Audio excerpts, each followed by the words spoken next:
It ain't nothing but a fam bam thing. Hood rats jock, so let 'em swing. Another tape I remember getting at the swap meet as a youngster was a tape by the Fam Bam CLICC. If you're a fan of 1990s underground gangster rap, you've probably heard the name. But unlike NWA, Bone Thugs and Harmony, Above the Law, Brownside, Fam Bam CLICC never became a household name. And that's exactly what makes their story fascinating. These guys came straight from the streets of South Central LA. They had authentic stories. They had that classic G-Funk sound that I loved so much at this time. And according to longtime West Coast rap historians and people close to the hip-hop scene, they were amongst one of the final groups that Eazy-E personally took an interest in before he passed away in 1995. Fam Bam CLICC. The group consisted of Baby Q Ball, Baby Nuck Dog, also known as Baby Nuke Dog, Squee Bass, shout out to Squee Bass, Yardstick, Evil Whack Deuce, and Dulo D. Now, unlike many rap groups that record labels put together, these guys were actually guys who already knew each other from the streets.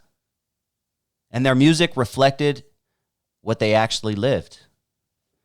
There were no radio-friendly gimmicks, no polished pop records, just gritty street stories layered over some heavy West Coast G-Funk production. Dr. Dre had already left Ruthless around this time. Death Row was dominating the West Coast. Tupac had become the biggest rapper in the world, but there was still a lane, ladies and gentlemen, for authentic underground street rap. That is where Fam Bam CLICC fit perfectly.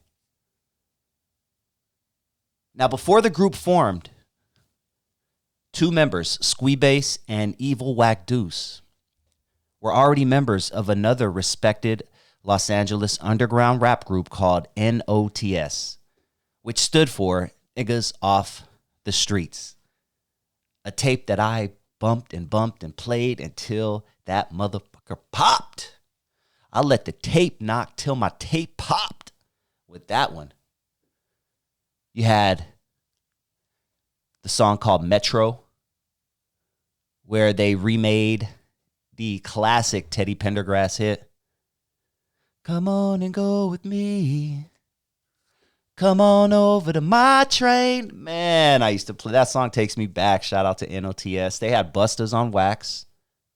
This is Squee Bass and Evil Whack Deuce, who were part of Fam Bam CLICC, were also part of this legendary group, NOTS. Yes, Bustas on Wax. They made that song that was going at Banging on Wax.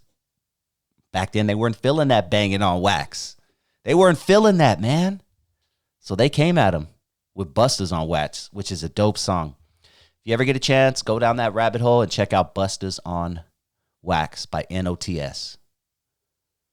But NOTS had already gained respect throughout the underground with their releases. The group featured Kiki Loco, shout out Kiki Loco, H-Bone, Squee Bass, and Evil Whack Deuce. So when Fam Bam CLICC came together, they already had experienced artists who understood the recording business, and they had built credibility within the underground rap scene. And that experience helped shape the group's sound from the beginning. One of the biggest reasons that people still remember Fam Bam CLICC today is their connection to Eazy-E. According to multiple longtime West Coast rap sources, Fam Bam CLICC was one of the final groups that Eazy-E took an interest in before his passing in March of 1995. By that point, Eazy wasn't just recording music anymore. He was constantly searching for new talent. He had already helped introduced artists like Bone Thugs, Above the Law, BG Knockout, Gangsta Dresta, and many others. He had an eye for artists with authentic street credibility. A lot of people assume that Fam Bam CLICC signed with Ruthless Records, but that's actually a common misconception. There is no verified evidence that the group ever officially signed with Ruthless. Instead, their music was released independently through labels including Tripbox Records, Me and Mine Entertainment, and later on, Rap Records. Unfortunately, Eazy-E passed before he had the opportunity to fully develop many of the artists he was working with. His passing left countless projects unfinished.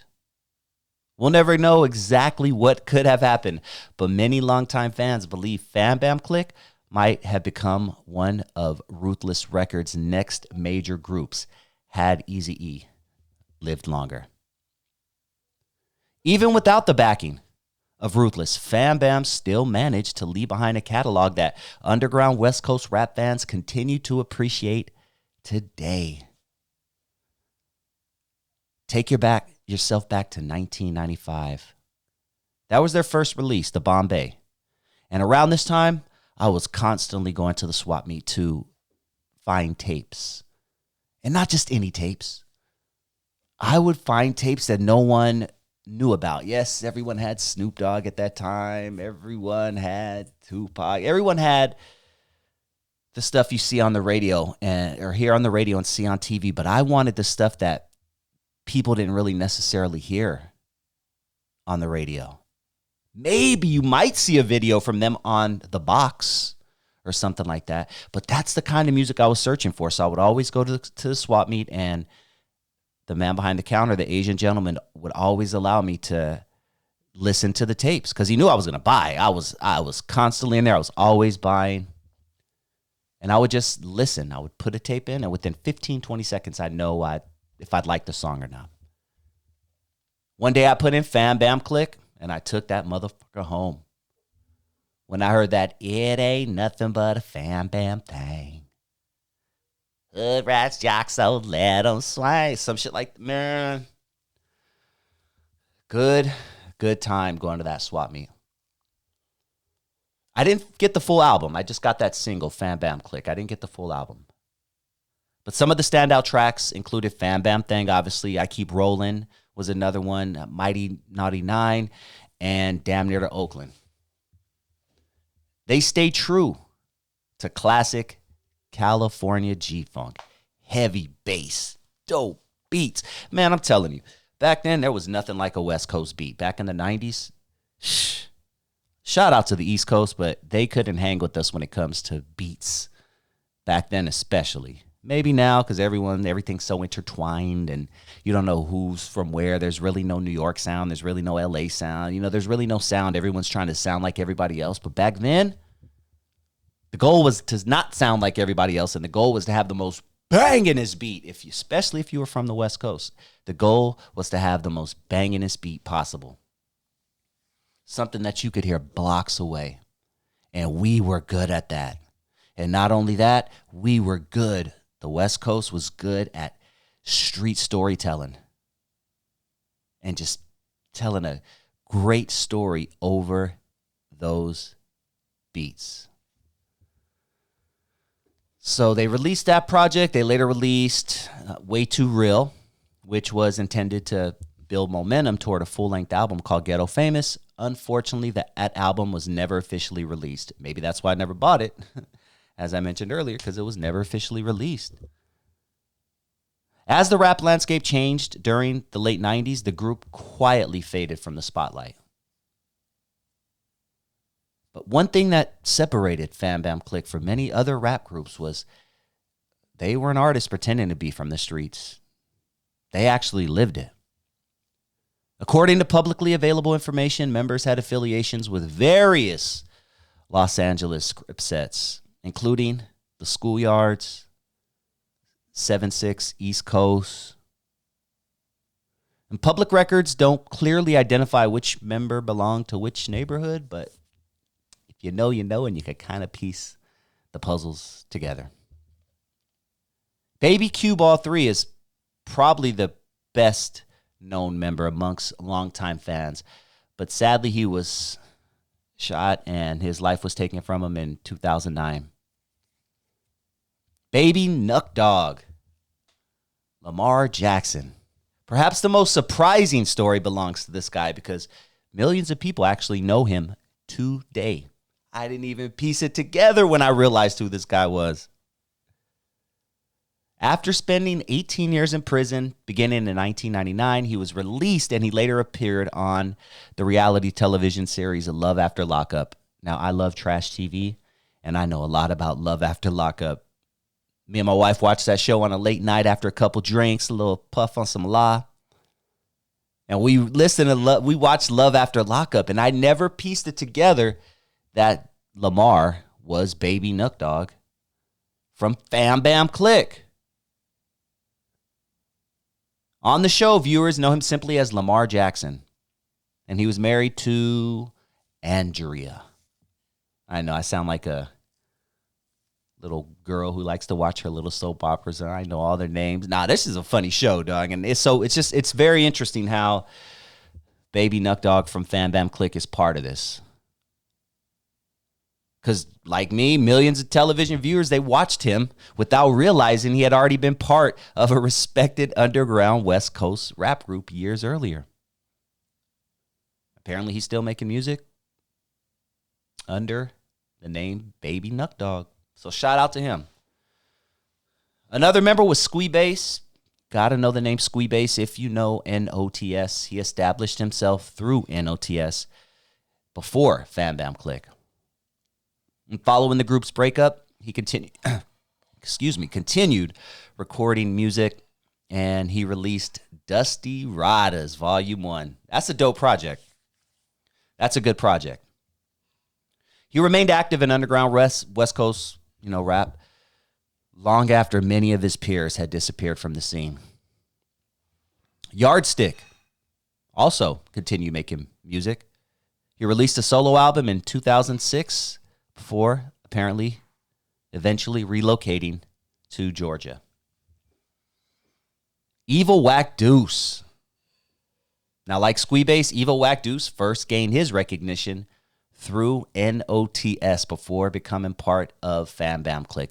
And I know I talk about NOTS and I've been giving them love, but man, I'm not going to say probably, I'm the main YouTuber that keeps their name alive through interviews, through mini documentaries, through things like this, talking about them. I don't see anybody else talking about NOTS as much as I do because they had such a big influence on me as a young kid. Just their music. I really love their music, man. I'm telling you, I was all into this West Coast underground shit. The stuff that I'd had so many tapes that people are like, what is this, man? Never heard of this. And then years later, it's a classic because eventually it grew on. I was one of the first people in my neighborhood, in my general area to be bumping NOTS. I will definitely say that loud and proud. They were dope. See, Evil Wack Deuce, you had Dulo D. And there's not much information about Dulo D after Fam Bam CLICC. He remains one of the more mysterious members of the group. If anyone out there knows Dulo D from Fam Bam CLICC, holler at your boy. I would love to interview him. People often ask, people like me, nerds who like underground West Coast hip hop, if Eazy-E believed in them, why didn't they become stars? Probably because Eazy-E passed right as the group was just getting started. That's probably the biggest thing. And not only that, the entire rap industry was changing after 1995. Death Row was dominating. And once Death Row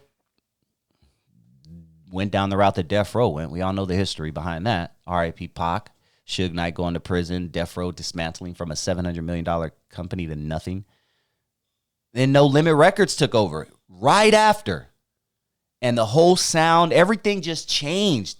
New Orleans took over, and then Cash Money right after that. Like, it was back to back, and no one was focusing on West Coast artists anymore. It just is what it is.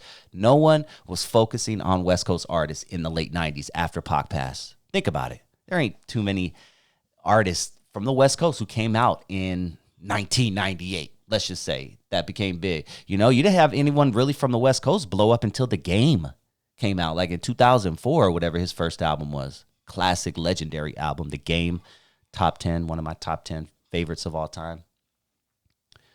But it was really hard for Fam Bam CLICC, man. Without the promotional power of a Ruthless Records behind them back then, it became much harder for underground groups to really break into the mainstream. But shout out to Fam Bam CLICC. Little times like that in my history, in my life, that make me smile, man. Just going to that swap meet and getting random tapes and then talking about it fucking 30-something years later on my podcast. It's really dope. And even though Fam Bam CLICC never really achieved mainstream success, they remain, in my opinion, an important piece of West Coast hip-hop history. They represented one of the final chapters of Eazy-E's search for new talent. They brought authentic South Central street stories to wax. And they left behind music that's still appreciated by collectors of underground G-Funk nearly 30 years later. Sometimes the biggest stories in hip-hop aren't about the platinum records or the Grammy Awards. Sometimes they're about the artists who came very, very close. But history simply had other plans.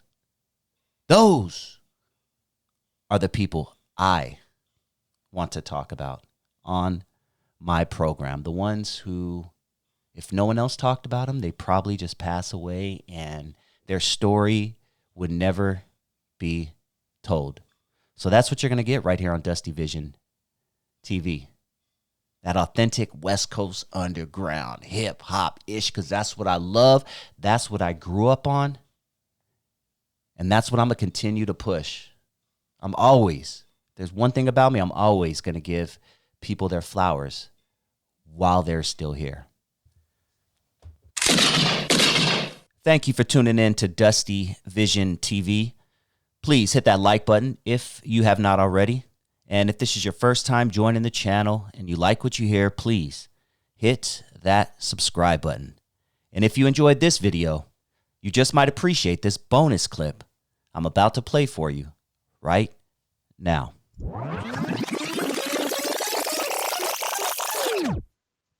The East Coast don't love Dr. Dre and Snoop Dogg.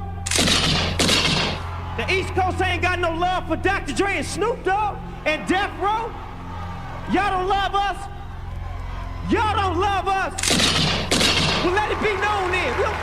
We know y'all East Coast. We know we at East Coast and out. I remember the East Coast-West Coast war like it was yesterday. A sad and unfortunate time in hip-hop history.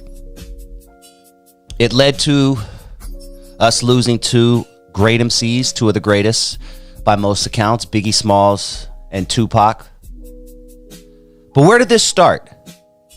Where did this supposed East Coast, West Coast thing start? All right, let's go all the way back.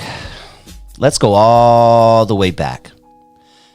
There's always been a rivalry between the East Coast and the West Coast, especially back then, especially when it came to hip hop. We on the West Coast, we embraced East Coast hip hop. Run DMC, Fat Boys, Beastie Boys, they were all getting play on LA radio. Now let's fast forward to the time where the West Coast starts bubbling up. You have artists like Too Short selling hundreds of thousands, million copies, independent. You had artists like E40.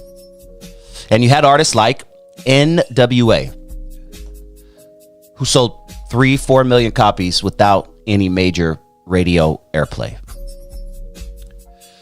But were the East Coast radio stations showing as much love as we showed them, as we showed their artists? By most accounts, many would say no. No, the East Coast radio stations were not playing West Coast music. At the time, we stood firm on what we believed, and we believed that the East Coast didn't show us no respect. So we was like, fuck y'all. And we stood on that, and we was riding with that, like for real, by any means. We was like, hey, because we really felt disrespected. We felt like they didn't give us our love like we gave them their love. There's a lot of different variables. People will say this situation started the East Coast West Coast War. That situation started the East Coast West Coast War. I don't know if there was an official start to the East Coast West Coast War, but there were things building up. Let's go to this video. This is NWA. Hold on. Can I introduce this video? Yeah. Check it out, ladies and gentlemen. This is 4 little kids with big suits on that don't fit them with fake Uzis in this video. This is NWA video. I remember specifically a rapper by the name of Tim Dog. And although Tim Dog sounds like he's from the West Coast, he ain't from the West Coast. Tim Dog was an East Coast rapper from the Bronx. And he had a song called F Compton. He was like telling me he wants some NWA stuff. Like, yo. And, I just got pissed off. I was like, man, them. I decided to do a demo called Compton. To show everybody, how I feel about them. Because it seemed like the whole world was on their well, I don't know. Because they obviously was lying to everybody. They was perpetrating the fraud. And where I'm from, when you do that, you get beat down. And this song came out of nowhere. I remember in my head thinking, wait, why would you make a song called F Compton? I didn't live in Compton at that time. But, I knew Long Beach and I knew Compton was right there. So I'm like, okay, that's kind of interesting. So I was a little too young to understand it. But apparently Tim Dog released that song because he noticed the West Coast was making some noise and he didn't really like the image the West Coast was portraying. The gangster image, I guess, for lack of better words. So he took it upon himself to diss a whole city. When the record came out, he was just that's what he was on at that time. But his whole image wasn't dissing Compton. I think he did the song just to try to stir up some controversy with himself, with Dr. Dre and all that stuff. Why Compton? I mean, NWA were from Compton, and they were the ones making the big noise, not just on the West Coast, but all over the country. It had different messages in the song. Like, he told it more in an aggressive way, like all the gang stuff is for stupid people. Like, he don't want, he was just thinking, like, he had an overall picture in that lifestyle when he made that song. The song that later came out, jumping ahead a little bit here, but F with Dre Day from Dr. Dre's Chronic album, you may remember he has a whole verse dedicated to Tim Dog. Him and Snoop, they diss Tim M.U.T. Your bark was loud, but your bite wasn't vicious. And them rhymes you were kicking were quite bootylicious. You get with Doggy Dog, oh, is he crazy? With your mama and your daddy hollering, baby. That was all directed at Tim Dog because Tim Dog, year or so before this album was released, couple years, had the song called F Compton, and Dre, being from Compton, was not happy about that. Did that start the East Coast West Coast War? I wouldn't say it did, but it just showed you that there were things bubbling up, right? There were things bubbling up, and West Coast isn't going to back down. I mean, now we have the numbers, right? In 83, 84, there weren't any West Coast artists that hit mainstream. But 89, 90, 91, now we're talking. Now we have artists who are selling millions and still getting no love. Before we continue, I'm going to ask everybody to hit that like button if you haven't already. Just hit it right there. Yep, it's right there. Doesn't cost you. I don't even know if you hit it or not, but it helps the algorithm. So if you can just hit that like button, go to put your drink down, put your baby down, put your blunt down, whatever, and you could hold the baby, hold the blunt. Hopefully you're not holding both at the same time, a baby and a blunt, but just take one little finger and go boom right there on that like button. Thank you so very much. And if you like West Coast hip hop history, you like hip hop history, period, subscribe to the channel, DustyVisionTV. One of the most influential groups in hip-hop history is 2 Live Crew. Like NWA, 2 Live Crew faced many challenges in the music industry. Their music was banned. Their music was protested against. They were even arrested for performing. Last night and sang lyrics ruled obscene by a federal judge just 4 days earlier. Authorities then kept their word and arrested 2 members of the group as they pulled away in their limousine. They are charged with violating Florida's obscenity law and face up to a year in jail if they're convicted. Why 2 Live Crew? Because there was nothing like them at this time. And America, quite frankly, was a bit scared. Songs like Me So Horny and Pop That P didn't sit well with a lot of small town American folks. I can't let my daughter listen to this. She may grow up to be one of those girls in that video. I can't let my son listen to this. He might grow up and see women as a piece of meat. The fact is, many young kids were bumping 2 Live Crew. Me included. I was young at the time, so I didn't quite understand all of the innuendos they were spitting, but I did know that I wasn't supposed to be listening to it. And that was what made me want to listen more. Like Too Short, like NWA, I gravitated towards 2 Live Crew's music. Mainly because of all the F words and the foul language. I didn't understand at that time that I was listening to a group that was changing the landscape of hip-hop. A group that was putting their own freedom on the line for their passion for music. They were considerably controversial in the US due to the explicit content in their songs, particularly on their album, Nasty As They Wanna Be. I was 11 when that came out, and at that time, I could recite every single word from every song. Yeah, Me So Horny, I wrote that record. The shows were so fun, I used to look forward to going to do them because it gave me a sense of, I don't know, I guess a sense of happiness from being around like what Luke and all of his people had going on. Doing the shows were like more of a way of an escape for me. I used to love it. I used to love doing the shows, man. The shows were awesome. The shows were awesome. I mean, that was some of the great times I ever had in my life. Those were highlights just by being on the stage and performing those songs at that time when they were very, very popular. Uncle Luke, a.k.a. Luke Skywalker, Fresh Kid Ice, Mr. Mix, and Brother Marquise. Contrary to popular belief, 2 Live Crew's roots didn't start in Miami, Florida. Their roots started in Southern California, right where I'm sitting right now. In 1989, while stationed at March Air Force Base near Riverside, California, Mr. Mix met fellow musicians and United States Air Force Airmen Amazing V and Fresh Kid Ice. The trio, with Mix as DJ and Fresh Kid Ice and Amazing V as rappers, went on to form 2 Live Crew and would perform in small venues near the base, eventually releasing the group's first singles, The Revelation and 2 Live Beatbox, on their own independent label, Fresh Beat Records.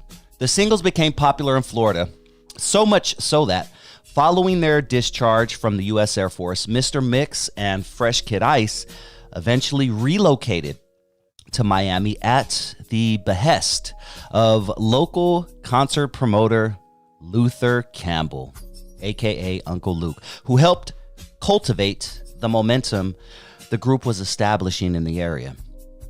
Amazing V left the group shortly after and was replaced by Brother Marquise, and the rest, as they say, is history. I bet a lot of y'all thought 2 Live Crew got their start in Florida. Nope. Right here in Southern California, baby. Now, we can't go on without showing love to Brother Marquise, who recently passed away at the young age of 58. Very sad day. Thank you, Brother Marquise, for your huge contribution to hip-hop. You made an impact on the world. Thank you from the bottom of my heart. Now let's have a moment of silence for Brother Marquise.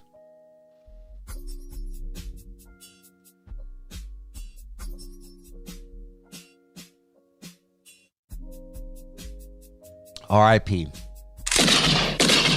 Mr. Mix was credited as being one of the fathers of the Miami bass sound. In 1986, the group released the single Throw the D. It is now considered the blueprint of Miami bass. How funny, huh? And interesting that the sound of Miami bass was actually founded in Southern California. West Coast hip-hop roots run deep, and our story will be heard. Eventually. Slowly but surely, the world will see the impact the West Coast had on early hip-hop. Dare I say, hip-hop started in the West? There's a good argument for that. And it makes a lot of sense to me. We were popping and locking in the late 60s. We were rapping and capping in the late 60s. Just saying, do a little research before you accept the fact, and I put fact in quotes, that hip-hop started on the East Coast. Anyway, let's keep moving. Luke ends up giving the 2 Live Crew a record deal, and he worked as the group's manager. He also joined the group as its hype man and spokesperson in their subsequent controversies. And boy, did they have many. Latest chapter in a growing national debate over where, in a democratic society, art ends and obscenity begins, and who should decide.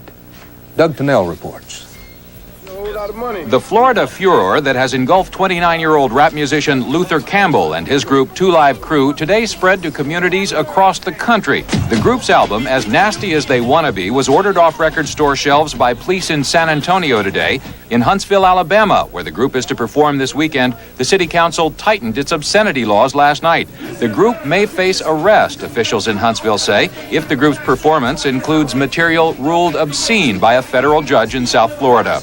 Luther Campbell says his group would clean up its act for the Huntsville performance if the audience included teens under 18, but not if it is restricted to adults only. You don't tell us what we can do and say around adults. The adult has the right to listen to what they want to listen to. If they don't want to hear the 2 Live Crew, then they don't buy no ticket. They won't be at that concert. The same Cincinnati sheriff that cracked down on the Maplethorpe exhibition has also ordered 2 Live Crew's album off record store shelves. The reason? Sexually explicit lyric. That's for an adult audience. And that's who we want it for. The adults, 18 years and older. The federal judge's ruling dismissed Campbell's claim that his music is both artistic and cultural expression. The band album, which had been suffering from declining sales, has been climbing up record charts across the country since the judge's ruling last week. Keep in mind, this is the 1980s. It's not like today where it's normal for people like Sexy Red to tell you her pussy hole is pink and her booty hole is brown. These types of lyrics were not the norm. And the Bible Belt of America was not digging this group of black men who had half-naked black women with big old booties on the front of their album cover. In fact, everything started when a record store exec in Alexander City, Alabama was cited for selling a copy of 2 Live Crew's Move Something album to an undercover police officer in 1988. It was the first time in the United States that a record store owner was held liable for obscenity over music. A Florida jury says the rap group 2 Live Crew can't be as nasty as they want to be if they want their records sold in stores. In what's being called a landmark case, the jury convicted a record store owner on obscenity charges for selling a 2 Live Crew album, an album banned by a federal judge because of its lyrics. Charles Freeman was arrested in June for selling the album As Nasty as They Want to Be. He insists his arrest violates the First Amendment right of freedom of speech and says his conviction is racially motivated. And the crazy part of Jack the Rapper I talk about in the book was when we had the big fight with Snoop Dogg them and Death Row. Yeah. You know, when we had the little beef going on, and then they eventually came down to Jack the Rapper. It was downtown and had them grew big out of the Marriott out there by the airport. They got to be in this big thing. They had to go to the big hotel downtown, and unfortunately I tried, you know, I talk about in the book, I tried to talk to Jack and his wife, not his wife, but daughter Jill, and say, look, you need to arrange a sit down with me and Suge Knight, because if they're going to come down here, you know, there's so many people from Miami, I got so much love in Atlanta, it's gonna be an ugly sight. Yeah. You know, because we got this beef and they saying this about me and I'm saying this about them. It's gonna get crazy. And they were like, oh, we ain't gotta worry about that. Ain't nobody gonna do nothing. And then before you know it, everybody was stabbed up, cut up. Everything in the world was thrown out the rooms, all down. It was crazy. It was a melee. You know, we talk about all that in the book. I mean, how did you feel when you really had to get violent to deal with your beef back then, though? Because on top of that, you're dealing with the hate coming from all over the place. Yeah. And I know it had to breed a lot of anger. You see what I'm saying? So by the time folks do come around with that nonsense, being from the South, you know, we got the hospitality, but we are also sit your ass down. Yeah, we'll sit you down. You see what I'm saying? We'll touch you up and sit you down. You know, and that was the whole thing. I mean, you know, me and Snoop, you know, I don't want nobody to get me and Snoop, we cool. I met Dr. Dre one time. Eazy and Cube, them was my dudes. You know, and like, you know, they got the movie out. I encourage everybody go see the movie because that's what it's all about. They got their family and that, and again going back to the, you know, to that whole beef thing. You know, when I talk about it, it's like the whole South rise up. When some dudes say something about a Southern guy. Exactly. You know what I'm saying? And especially, you know, people on the street know the history. Exactly. They knew what I was doing in Atlanta, Miami, you know, Charlotte, Fayetteville, South Carolina. They knew, okay, Unc is that guy. You know what I'm saying? And they, you know, the Lil Petey Pablos and everybody of the world and the Gips and all them, man. Okay, man, this man turning this thing up for us. You know, so guys on the street already know. Hold on, man. So then when the dudes came down here, it was an ugly sight. I think the whole South jumped on them. You know, they were catching planes at the late night trying to get up out of this place here. But we ended up eventually squashing it because, you know, it was like, okay, you know, hey, you know, Suge, I'm not one of them guys who you roughhouse. Thank you again to 2 Live Crew for their many battles they fought so that today in 2025, Sexy Red is able to tell us the color of her private parts. Nah, but seriously, they were pioneers of free speech in the music industry, and I really hope Hollywood is working on a movie of their life story. I'll be the first to buy a ticket. And RIP to Brother Marquise. 58 is far too young to die. I'm not sure how he passed, but I'm going to take this time to ask y'all to take care of your bodies. We should not be dying at 58. That is far too young. Take care of yourself. Drink water. Y'all fools be out there drinking juices, beers, Hennessy, vodka, tequila, everything but water. Pick up some good water and drink it. Look, I'm an old man, so this is old man Dusty talking here. But I'm telling you guys, man, the last thing you want to do is die at 58. And I know some of you right now are 19, 20, 21, 22. 58 seems like moons away. But it will be here before you know it. And when you get closer to 58, you're not going to want to die at 58, dude. So just, look, I'm not the most healthiest person. I do work out. You know, I do smoke weed. I do, you know, drink and things like that. But I do take care of my body, and I hope you guys do as well. I don't want to hear about anybody dying at 58, especially a talented brother like Brother Marquise. And I'm going to ask you guys before I head out to please hit that like button. If you haven't already, please smash that like button. I really need you to hit that like button. It's so important to me that you hit that like button because that helps get my name out there. That helps get the algorithm to know who the heck I am. And that helps get my videos suggested to the masses. I'm growing. Every month I'm growing 500, 600, 700 subscribers every month. And I'm so happy about that. And I'm fine with that. Just keep spreading the word about Dusty Vision TV. And if you like this particular show that you're listening to right now, I do it every Saturday at 8 p.m. live, 8 p.m. Pacific Standard Time, 11 p.m. Eastern. If you would like to check in with me, I would really, really appreciate it. Every Saturday right here on Dusty Vision TV at 8 p.m. Pacific. We go live, baby. I also do other shows on my channel that I think you would be interested in. I do a show every Sunday where I discuss prison life with my friend who's currently doing life in prison for a very bad thing he did. he was a young man, and now he is spending the rest of his life in prison for. We talk about the horrors of prison to hope that these kids don't go down that same route. I'm also going to ask you to subscribe to my second channel. If you're tuned into this, you probably love hip-hop, and you would love my second channel because it's more hip-hop based. Every day I post something about hip-hop on my second channel, Dusty Vision Radio, right here on YouTube, Dusty Vision Radio. Please subscribe to Dusty Vision Radio on YouTube. I'm almost at 3,000 subscribers, trying to get that bad boy monetized by the end of this year, and I'm giving you different content there than I am on this channel. So please do subscribe to Dusty Vision Radio right here on YouTube. That's my second channel. Also, I'm going to ask you guys to download the Rumble app, R-U-M-B-L-E, R-U-M-B-L-E, the Rumble app. Download it, go to your Apple store, go to your Google store, and download the Rumble app onto your phone and subscribe to Dusty Vision TV. That's all one word, Dusty Vision TV. As you notice in the show, I kind of have to be careful with what I say. I can't really say many bad words. I censor myself a lot. Rumble is a more uncensored version of YouTube, I guess you would call it. It's a more uncensored platform, and my show is more uncensored over there. So I do ask you guys to go over to Rumble and subscribe to Dusty Vision TV, all one word. I had an opportunity to be on death row. You know, Big Jake, my homie Big Jake, the one that got killed in Atlanta. That was my homie. Suge's right-hand man. That was my homie. Me and Jake was real close, and Jake was always telling me, you know, come on, man, come over here, you know.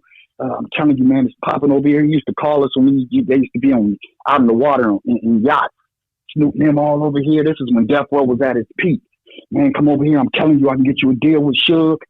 But I was already locked in with my homie Rody with Funkin' It Up Records, so I couldn't go over there. But Jake used to hit me up all the time, you know what I'm saying? And you know, he came and got me.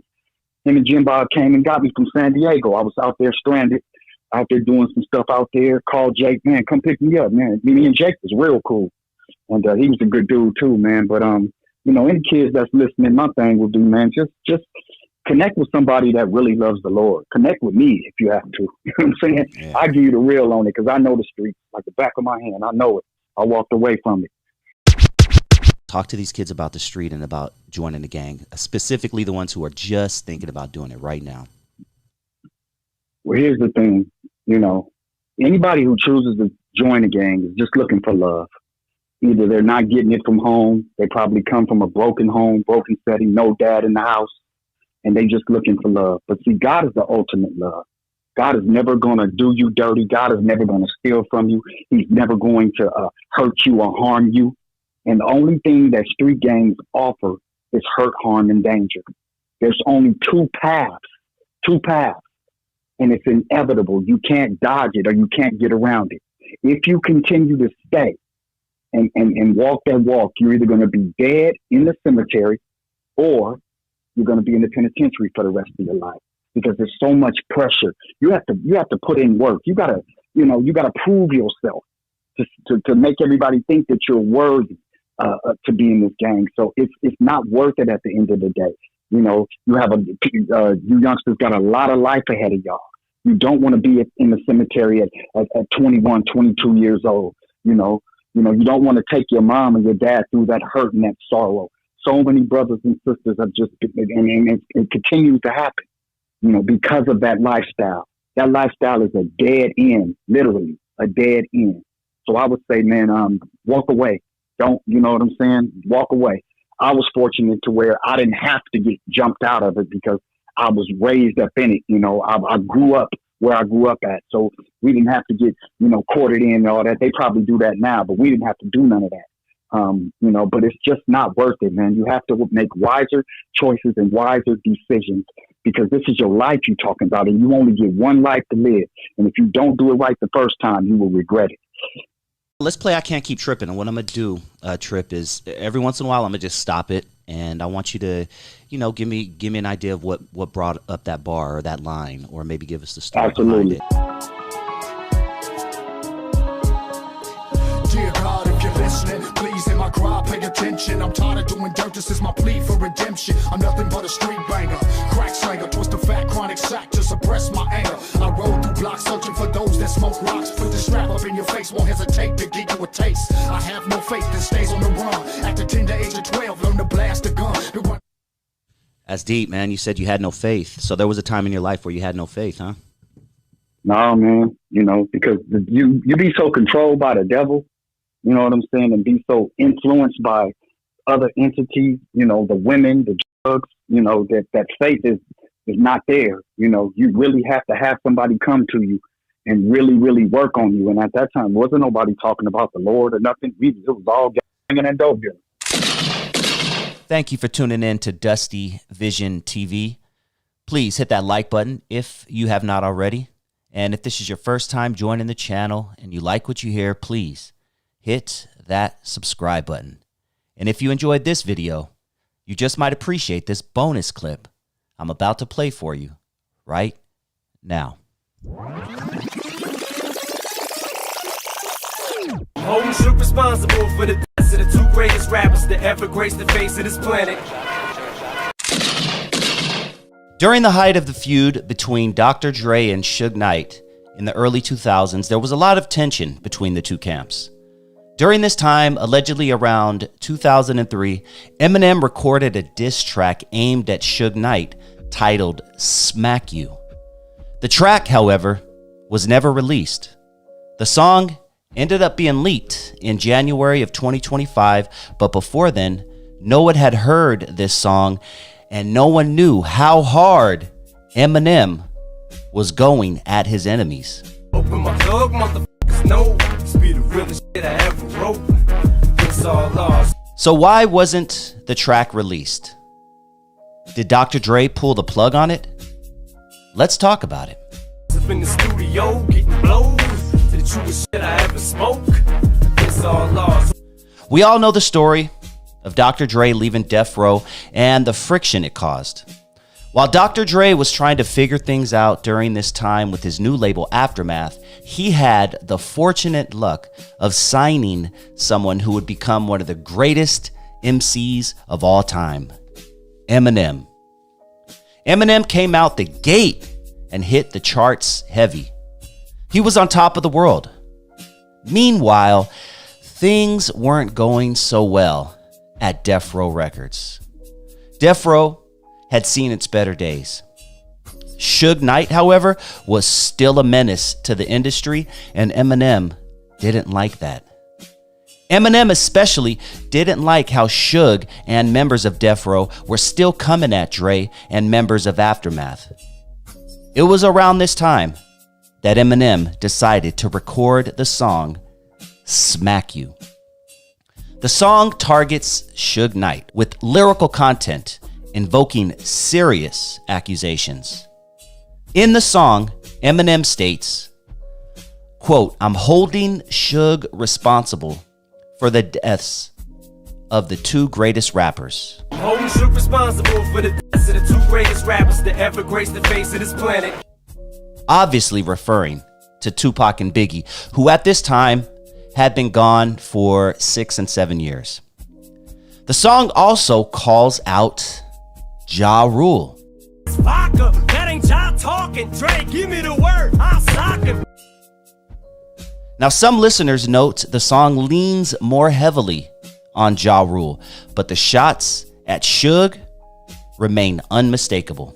And it's been itching and just eating to me so fucking marching and just getting to the point you might as well go to Suge. Assume position, drop to your fucking knees and just suck his fucking dick and get it over with.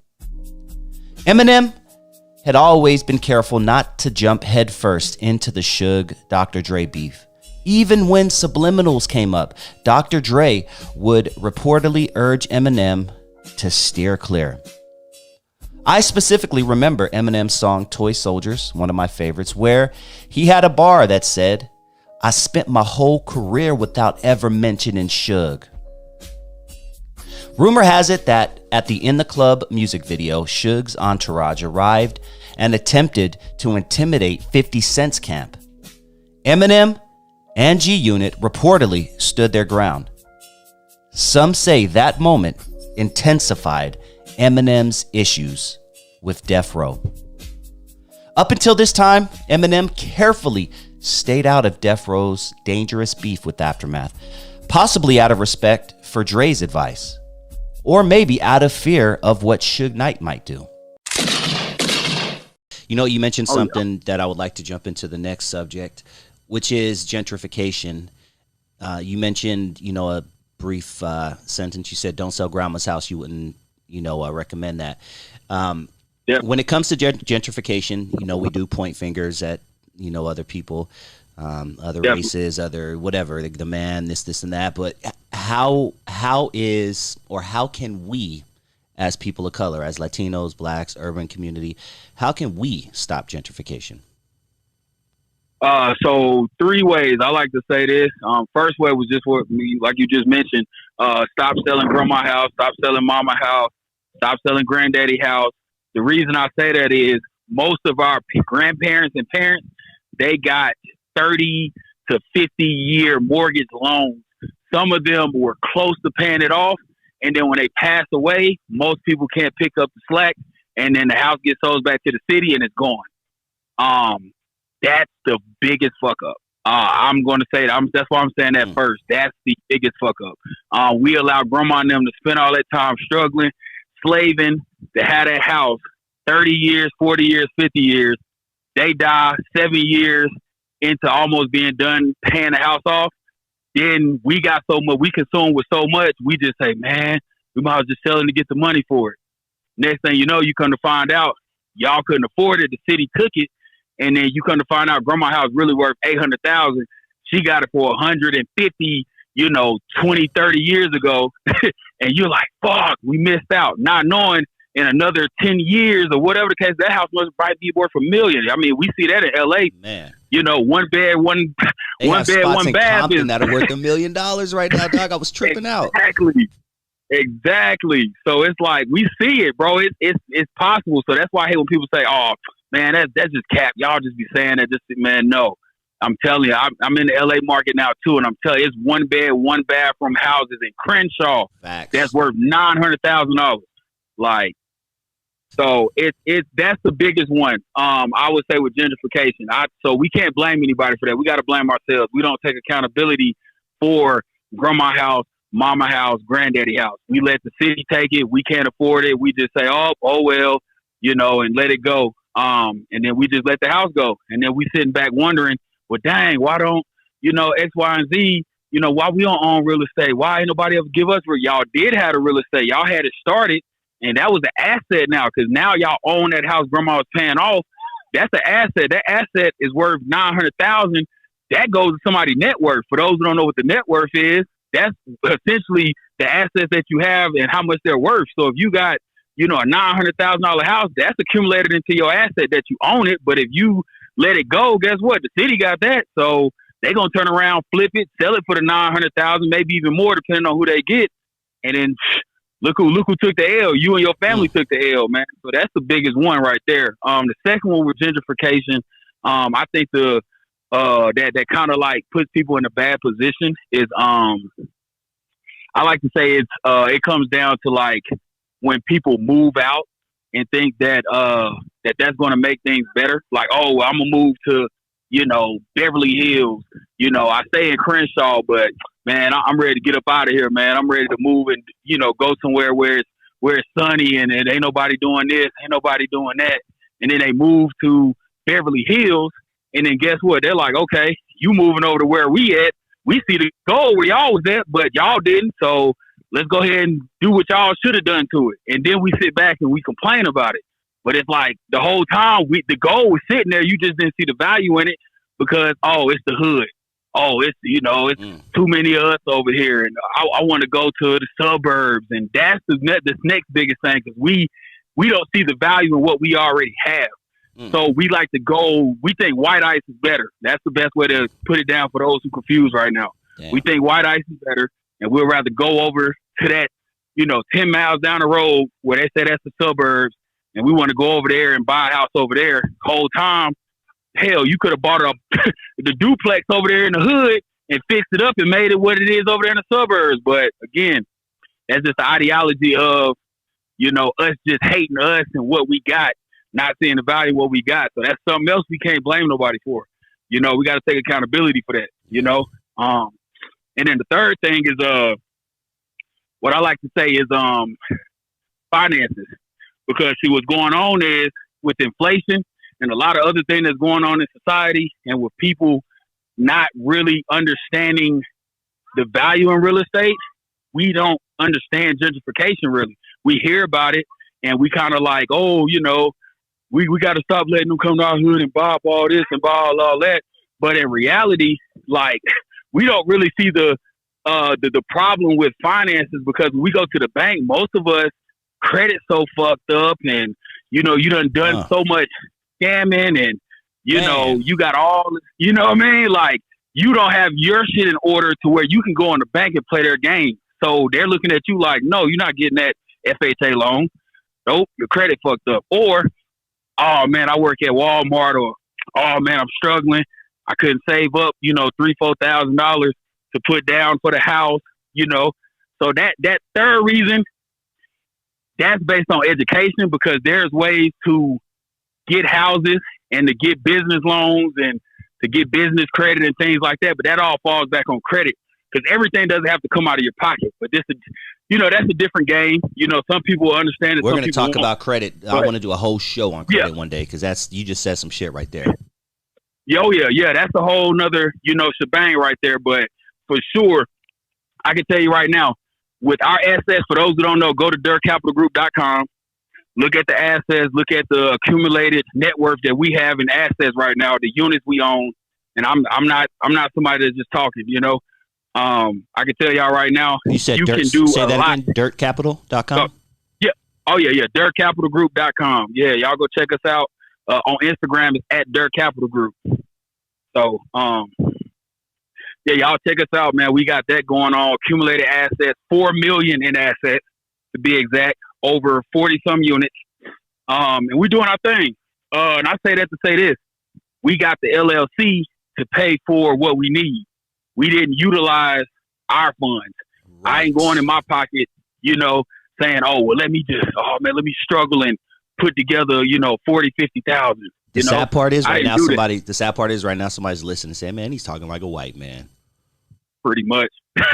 That's the sad part. Pretty much, bro.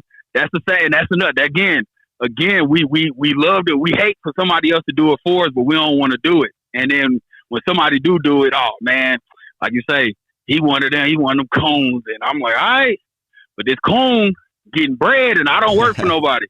You see what I'm saying? So I'm just spitting the game, because it's the game. I mean, it's their world, so it's like you can say what you want to say, but I mean, we are being brought up in a world that we developed, but we didn't create.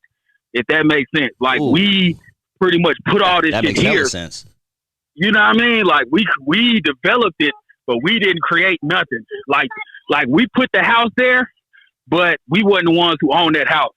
So we can't sit up there and dictate nothing. You know, this is what it is. This is what it's going to be.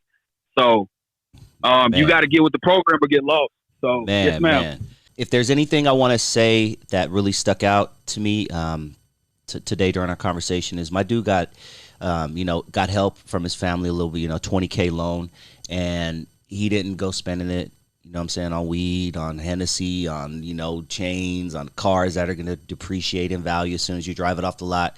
He went out there and spent it on making money, and now he's reaping the benefits from that. So if anybody takes anything away, I please don't waste your money, dude. Like, just, it's so easy. Is it safe to say, dude, last question, is it safe to say that we, in regards to real estate, we as African Americans, Latinos, anyone in the urban community, that we have this access to the same resources as white, middle class, wealthy white people?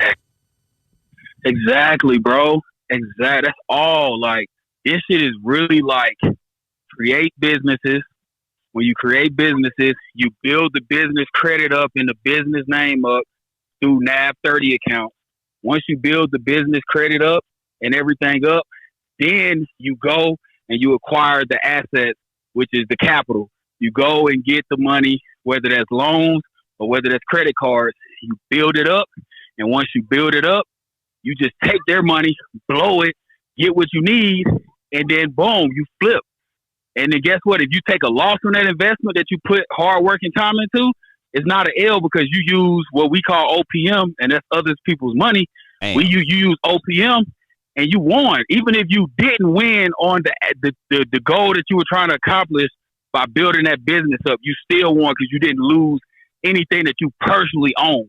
You know what I mean? Like you didn't take $100,000 of your hard-earned money that you had Walmart for, or the credit service for, or the bank, or McDonald's, or wherever the streets, wherever you at. You didn't waste your money on that. You literally took somebody else's money, invested into your dream or goal.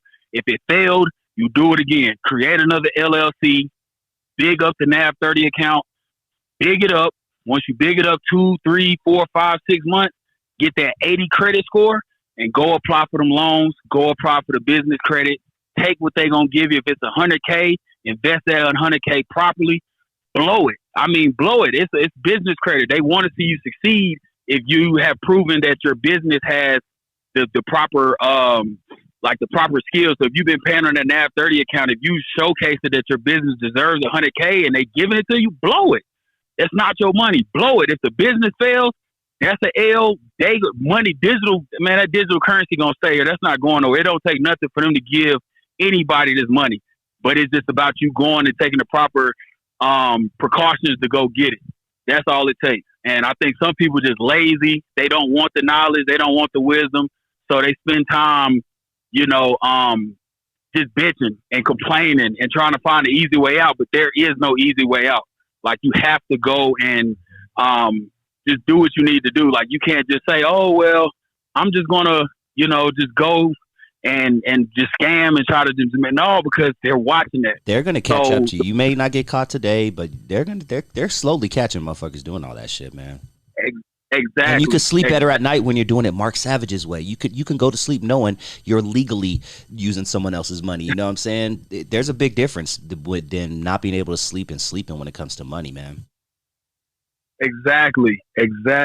So, and that's all it comes down to right there. It's just you just got to do it the right way. Sometimes it's hard, and I'm not saying it's easy because somebody's sitting there thinking 6 months to build business credit.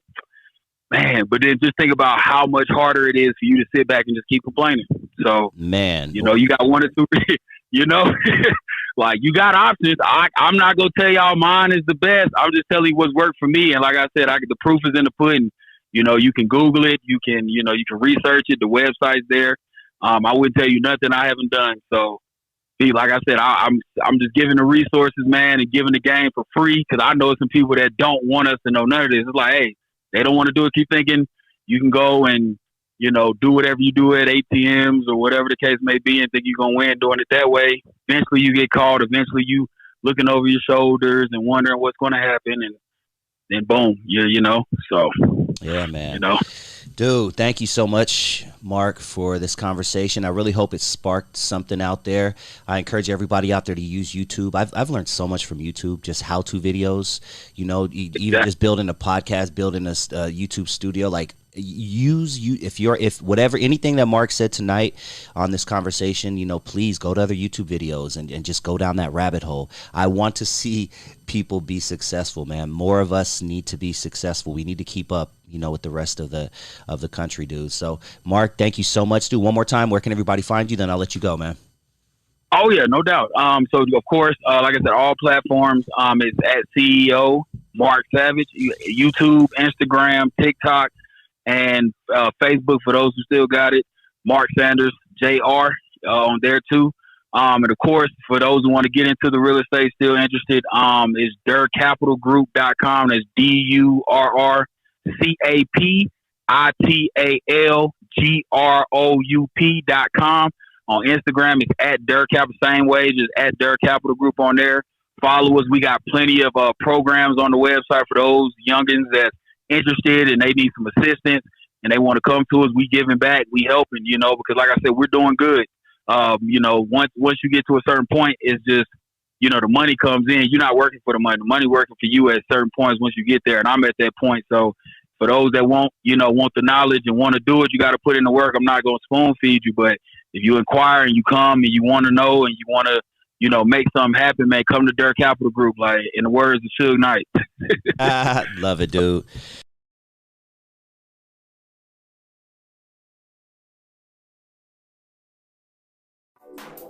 Just give me a little bit of peace, steady job and some food to eat. Just give me a little bit of peace, steady job and some food to eat. Just give me a little bit of peace, steady job and some